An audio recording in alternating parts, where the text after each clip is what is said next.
这批工具类我们改造完成之后，那接下来就可以通过此工具类完成客户的一个增删改查操作。那么我们刚才呢已经写好了一个客户的保存的案例，对不对？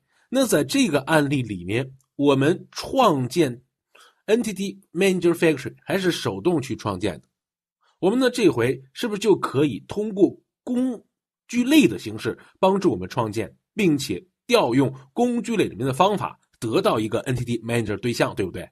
那好了，那我改造的思路，先把这一段我就直接全部都注释起来了。那我这一回获取 Entity Manager 就可以调用我们的工具类这一批油条，打点调用方法来进行获取。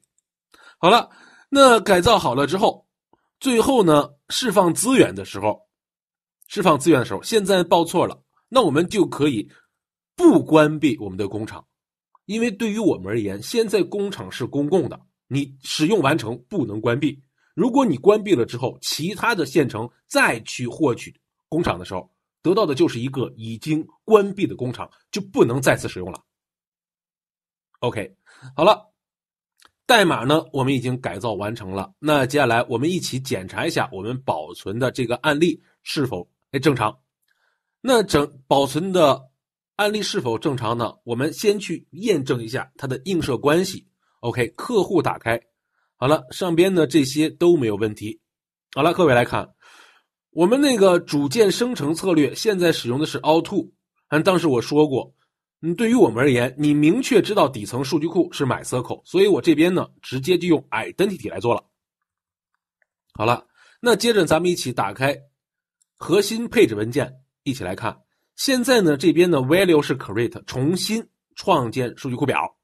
那好了，为了不影响我的演示效果，我手动的将数据库的表全部都删掉。好了，全部都删掉。好了，现在呢数据库表全部删掉了。那接下来呢我们一起来看一下使用工具类的形式是否能够正常的保存一个客户到我们的数据库表里面。来 run test save 走。好了，大家跟我一起来看。好了，数据库的创建表语句有了，保存的语句也有了。那我们接下来看一下数据库，来刷新一把数据库表有了，接下来表数据也保存一条记录到我们的数据库里面，说明我们的工具类没有问题。OK，